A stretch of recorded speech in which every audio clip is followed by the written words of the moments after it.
Deer first year students, আশা করি তোমরা সবাই ভালো আছো। আজকে তোমাদের নতুন আরেকটা টপিক আমরা বায়োলজিতে আলোচনা করব। প্রিভিয়াস ক্লাসে আমরা প্রিভিয়াস লাইভ ক্লাসে সেটা গতকাল হয়েছে। প্রিভিয়াস লাইভ ক্লাসে আমরা যেটা আলোচনা করেছি শৈবালের সবচেয়ে লাস্ট টপিক ইউলোথ্রিক্সের যৌন জননটা খুব ভালোভাবে আলোচনা করা হয়েছে এবং আমি তোমাদেরকে বলেছি যে ইউলোথ্রিক্সের যৌন জনন এবং অযৌন জনন দুইটাই খুবই ইম্পর্টেন্ট এই পরীক্ষার জন্য, এবং এটা আসলেই খুব ইম্পর্টেন্ট একটা টপিক। এবং এই পরীক্ষায় এই দুটো টপিক থেকে যে কোনো একটা টপিক অবশ্যই আমি দেওয়ার ট্রাই করব। এবং আরেকটা যেটা পড়েছিলাম সেটা হচ্ছে শৈবালের অর্থনৈতিক গুরুত্ব। শৈবালের অর্থনৈতিক গুরুত্বের মধ্যে আমি বলেছি তোমাদেরকে যে অর্থনৈতিক গুরুত্ব অলওয়েজ উপকারী দিকও থাকবে, অপকারী দিকও থাকবে। তো দেখা যাচ্ছে যে উপকারী দিকগুলো এখানে ডিটেলস আলোচনা করা হয়েছে। টোটাল 9টা মনে হয় পয়েন্ট ছিল, আর অপকারী দিক টোটাল 5টা পয়েন্ট ছিল মনে হয়, টোটাল 14টা পয়েন্ট। খুবই ভালো করে পড়বে এগুলো, কারণ তোমরা জানো যে 4 নাম্বারের কোশ্চেন, আমাদের ঘ নাম্বারের কোশ্চেন যেটা আসে পরীক্ষায়, সেটা কিন্তু ম্যাক্সিমাম টাইম দেখা যায় কোনো কিছুর গুরুত্ব, কোনো কিছুর উপকারিতা, কোনো কিছুর বেনিফিটস, কোনো কিছুর ডিসঅ্যাডভান্টেজ, এই কোশ্চেনগুলোই বেশি পরীক্ষায় আসে ঘ নাম্বারে। ঠিক আছে, তো তোমরা অবশ্যই গত টপিকটা খুব ভালো করে পড়বে। তো আমরা আজকে চলে যাচ্ছি নতুন টপিকে, সেটা হচ্ছে আরেকটা মোস্ট ইম্পর্টেন্ট টপিক।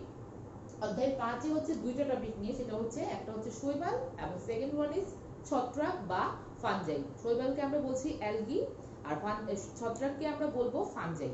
ঠিক আছে, এইটাও খুব শৈবালের মতো খুবই পরিবেশের জন্য, আমাদের এনভায়রনমেন্টের জন্য খুবই ইম্পর্টেন্ট একটা এলিমেন্ট।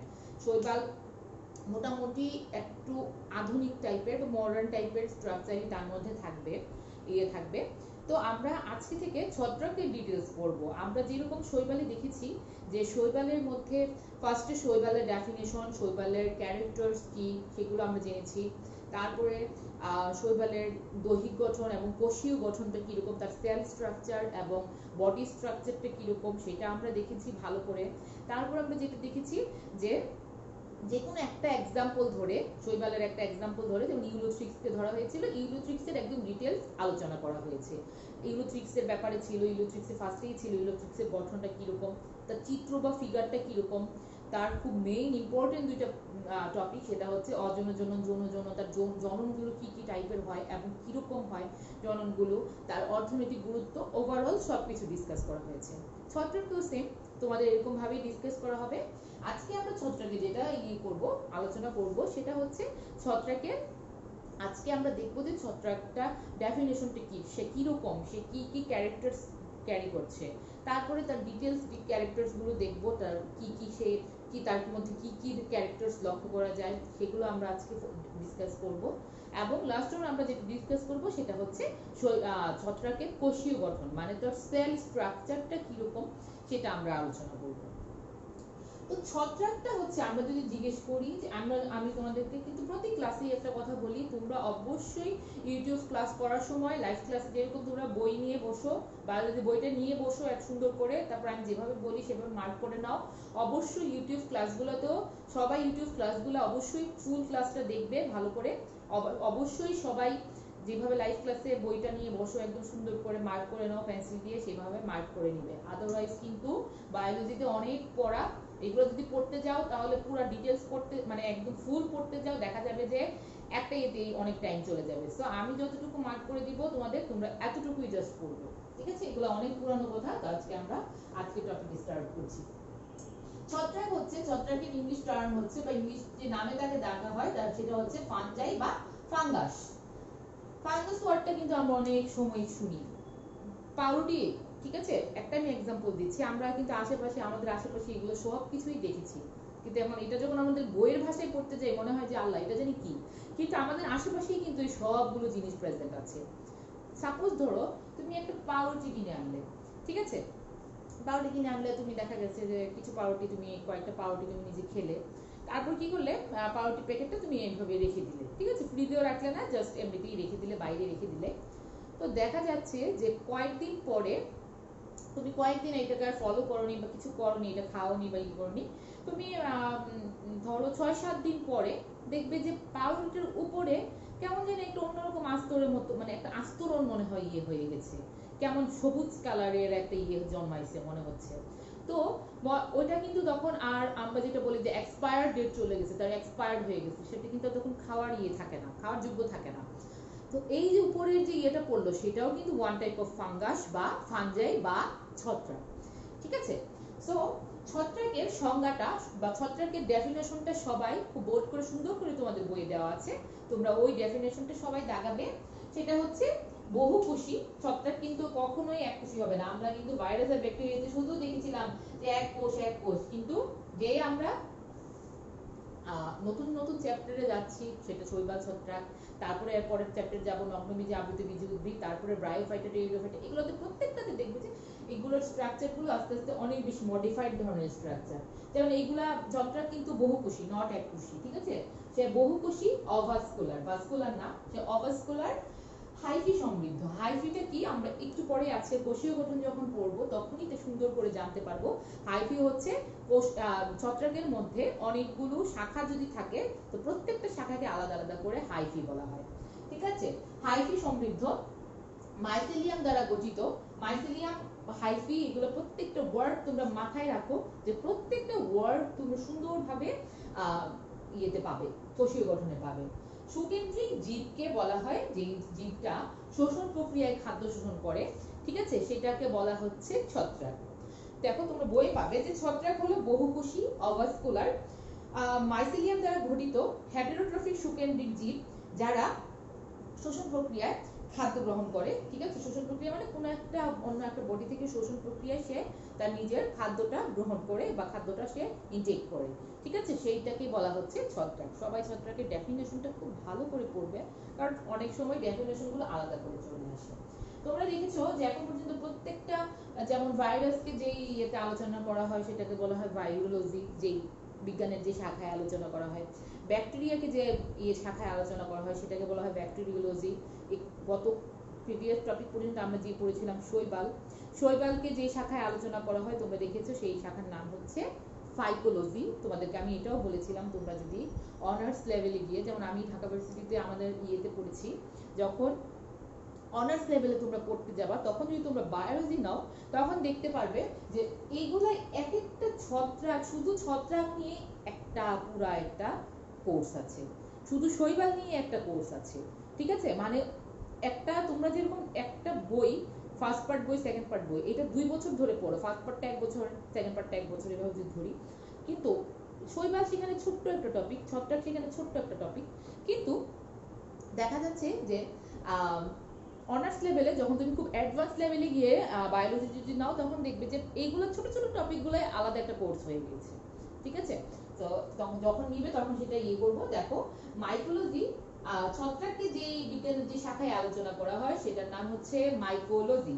তোমরা বইও সুন্দর করে পাবে, সেটা দাগিয়ে রাখো, বইও পাবে যে মাইকোলজি নামক বিভাগে এটা আলোচনা করা হয়। মাইকো প্লাস লোগোস, মাইকো হচ্ছে ছত্রাক আর লোগোস মানে আমরা জানি যে এটা হচ্ছে জ্ঞান বা ইয়েতে, মানে ছত্রাক নিয়ে যে শাখায় আলোচনা করা হয় তাকে বলা হচ্ছে মাইকোলজি।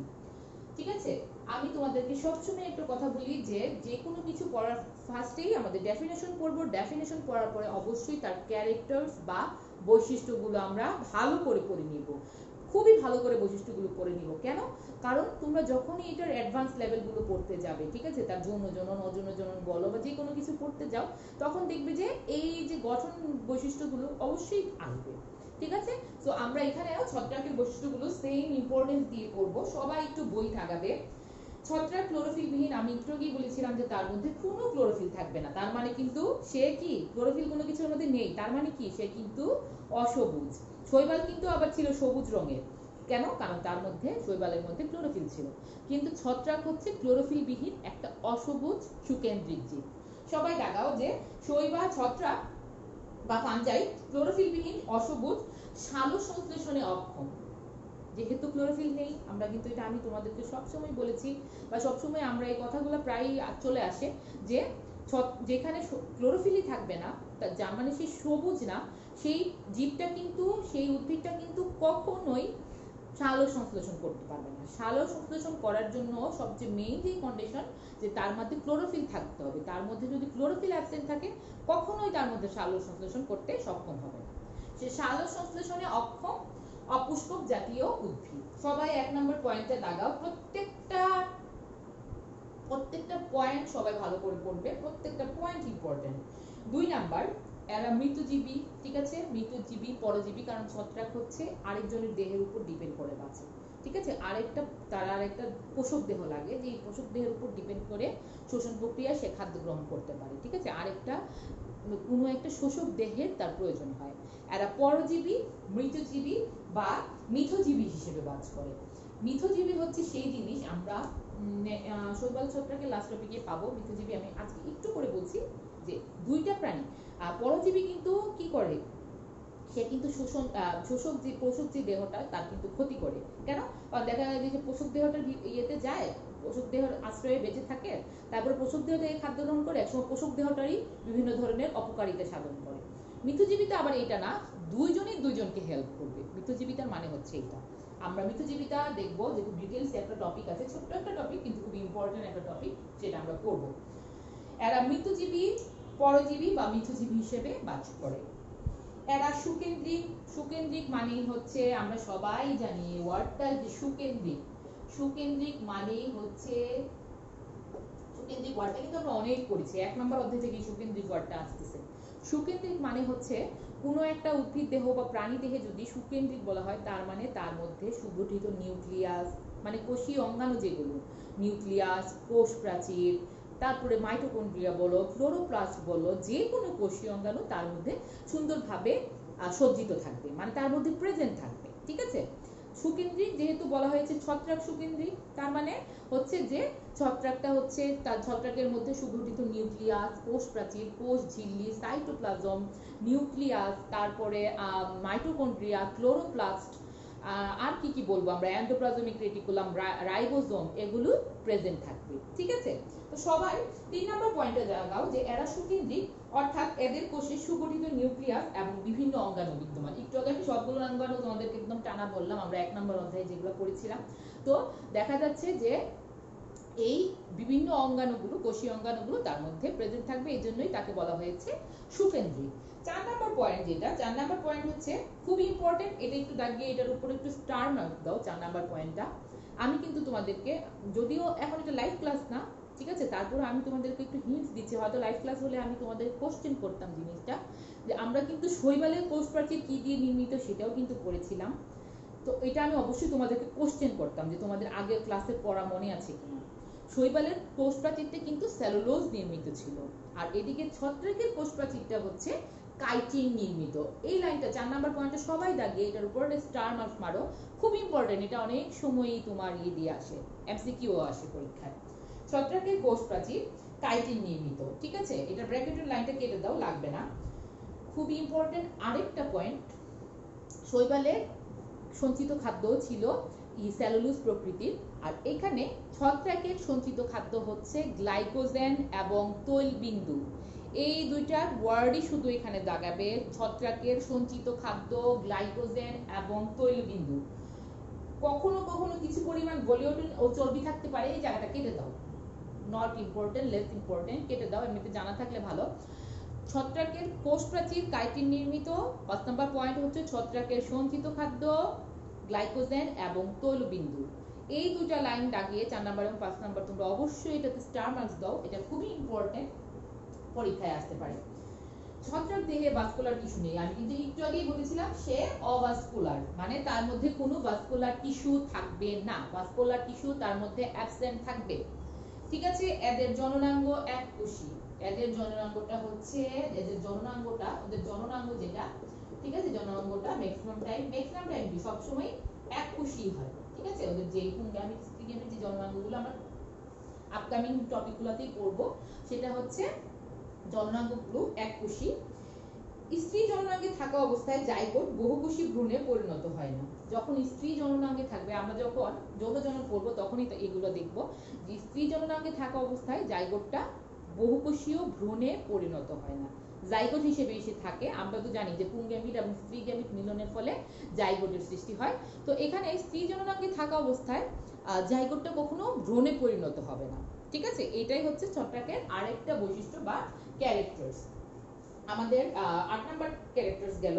খুবই important 9 number character, haploid spore দিয়ে বংশবিস্তার হয়। একটু আগে আমরা পড়েছি গ্যামিট নিয়ে, মানে স্ত্রী জননাঙ্গে থাকা অবস্থায় জাইগোটের কথা বলেছি। এখন আমরা পড়ব স্পোর নিয়ে। আমরা তো জানি যে অযৌন জননের পার্ট হচ্ছে স্পোর, যৌন জননের পার্ট হচ্ছে গ্যামিট, তাই না? তো হ্যাপ্লয়েড স্পোর দিয়ে এদের ম্যাক্সিমাম টাইম দেখা যায় যে হ্যাপ্লয়েড স্পোরটা দিয়েই হচ্ছে বংশবিস্তার হয়। ঠিক আছে, ডিপ্লয়েড স্পোর আর থাকে না তাদের মধ্যে, সবগুলো হ্যাপ্লয়েড। কিন্তু আমরা জানি হ্যাপ্লয়েড মানে হচ্ছে সিঙ্গেল, ডিপ্লয়েড মানে হচ্ছে ডাবল। ঠিক আছে, হ্যাপ্লয়েড স্পোর দিয়েই বংশবিস্তার হয়। জাইগোটে মায়োসিস হয়। জাইগোটটা যেটা মানে আমাদের পুং গ্যামেটের স্ত্রী গ্যামেটের মিলনের ফলে যে জাইগোটটা থাকে, সেই জাইগোটের মধ্যে কোন বিভাজনটা হবে? মাইটোসিস বিভাজন হবে না, তার মধ্যে হবে মায়োসিস বিভাজনটা হবে। ঠিক আছে, মায়োসিস বিভাজনটা হবে। এগুলো প্রত্যেকটাই আমরা যখন যৌন জনন পড়বো, অযৌন জনন পড়বো, আমরা কিন্তু দেখবো এই জিনিসগুলো। 10 নম্বর পয়েন্ট গেল। 11 নম্বর পয়েন্ট, অধিকাংশই একটু আগেই কিন্তু আমরা বলেছিলাম যে তারা খাদ্য গ্রহণ করে কোন প্রক্রিয়ায়? শোষণ প্রক্রিয়ায়। 11 নম্বর পয়েন্টে আমরা এটাই লিখে দিব যে ছত্রাক শোষণ প্রক্রিয়ায় খাদ্য গ্রহণ করে বা পুষ্টি সংগ্রহ করে। খাদ্য গ্রহণ করা মানেই তো হচ্ছে পুষ্টি সংগ্রহ করা।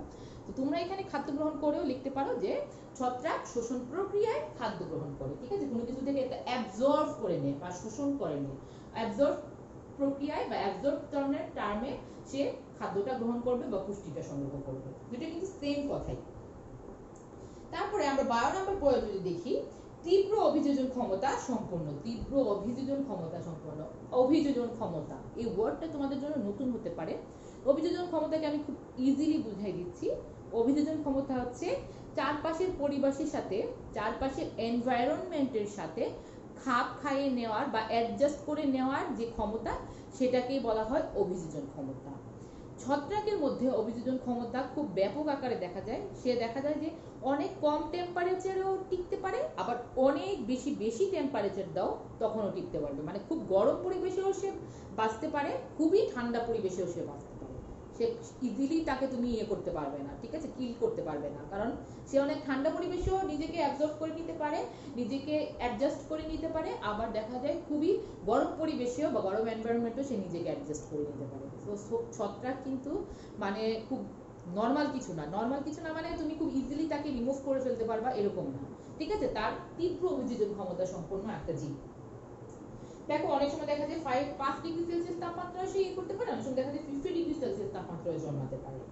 ঠিক আছে, এখন আমরা যাব আজকে আরেকটা টপিকে, সেটা হচ্ছে ছত্রাকের কোষীয় গঠন। তোমাদেরকে আমি বলেছি একটু আগে, এগুলো আমরা আলোচনা করলাম যে কোষীয় গঠন মানে তার সেল স্ট্রাকচারটা কিরকম, সেটা আমরা দেখব যে তার কোষীয় গঠনটা কিরকম বা তার কিরকম হয়। ছত্রাকের কোষীয় গঠন দেখো, এদের দেহ সূত্রাকার, শাখান্বিত এবং আণুবীক্ষণিক। ঠিক আছে, একটু আগে আমি যেটা বলেছিলাম তোমাদেরকে যে এদের দেহটা সূত্রাকার, শাখান্বিত এবং আণুবীক্ষণিক। মানে তুমি অনেক সময় দেখা যায় যে খালি চোখে দেখা যায় না, ঠিক আছে, তোমার মাইক্রোস্কোপিকের প্রয়োজন হয়। আমি একটু আগেই কিন্তু তোমাদেরকে বলেছিলাম যে হাইফি এই ওয়ার্ডটা তোমরা একটু পরেই পাবে। এই যে আমরা কিন্তু এখনই পেয়েছি যে ছত্রাকের যে অনেক সময় দেখা যায় কিছু কিছু ছত্রাক বা ম্যাক্সিমাম ছত্রাকই তাদের মধ্যে অনেক শাখা প্রশাখা থাকে। ঠিক আছে, তাদের মধ্যে অনেক শাখা প্রশাখা থাকে।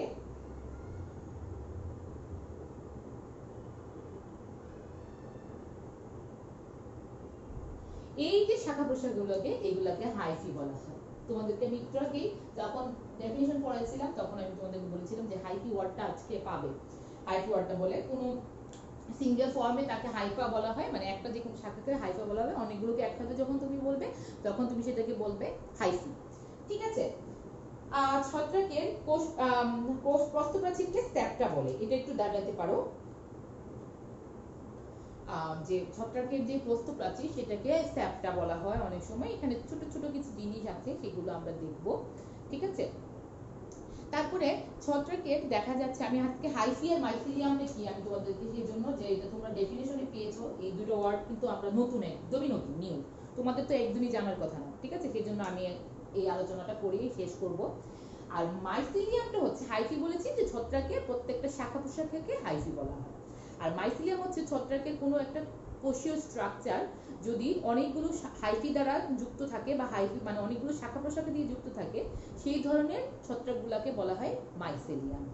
ঠিক আছে? মাইসিলিয়াম হচ্ছে যে কোনো একটা ছত্রাকের দেহ অসংখ্য শাখা প্রশাখা যুক্ত বা হাইফি সমৃদ্ধ, তাহলে সেটাকে বলা হবে মাইসিলিয়াম। তো আমরা যখন ডেফিনেশন করব, মাইসিলিয়াম ওয়ার্ডটা প্রায়ই আসবে, হাইফি ওয়ার্ডটা প্রায়ই আসবে, তোমাদেরকে একটু ক্লিয়ার করার জন্য হাইফি আর মাইসিলিয়ামটাকে আজকে বলে দিলাম।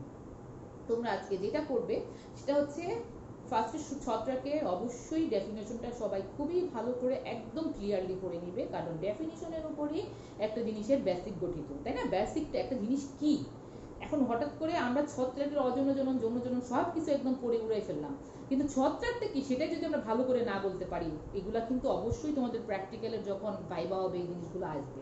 ছত্রাক কি বলো, ঠিক আছে, শৈবাল কি বলো, তো এই কোশ্চেনগুলো করলে তোমরা যাতে অবশ্যই ভালোভাবে অ্যান্সার দিতে পারো।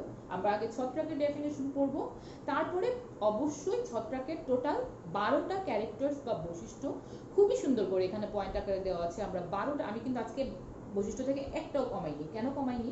আমি কিন্তু অনেক সময় তোমাদেরকে কিছু কিছু টপিক বলি, কিছু কিছু বৈশিষ্ট্য বলি যেটা পড়তে হবে না, কেটে দাও, কারণ যেগুলো আমার কাছে মনে হয় যে ইম্পর্টেন্ট না, দরকার নেই শুধু শুধু কষ্ট করে পড়ার। কিন্তু ছত্রাকের প্রত্যেকটা বৈশিষ্ট্য খুব ভালো করে পড়তে হবে, কারণ এগুলো থেকে এমসিকিউ অনেক সময় পরীক্ষায় আসে, ঠিক আছে? এবং ক্যারেক্টার্স গুলো খুবই ভালো করে পড়ে নিব। নেক্সট দিন আমরা যে টপিকগুলো শুরু করব সেটা হচ্ছে কোষীয় গঠনটা স্টার্ট করব আমরা, এবং তার দৈহিক গঠনটা কি এটা আমরা স্টার্ট করব। নেক্সট দিন লাইভ ক্লাস, আমাদের লাইভ ক্লাসে যেটা সেটা আমরা স্টার্ট করব ভালো করে। তো আশা করি তোমরা সবাই আজকের ছত্রাকের টপিকগুলো খুব ভালো করে পড়ে নিবে, যাতে নেক্সট ক্লাসে কোনো বেসিক বা বুঝতে প্রবলেম না হয়। তো আজকের ক্লাসটা আমি এখানেই শেষ করছি। সবাই ভালো থাকো, সুস্থ থাকো, আল্লাহ হাফিজ।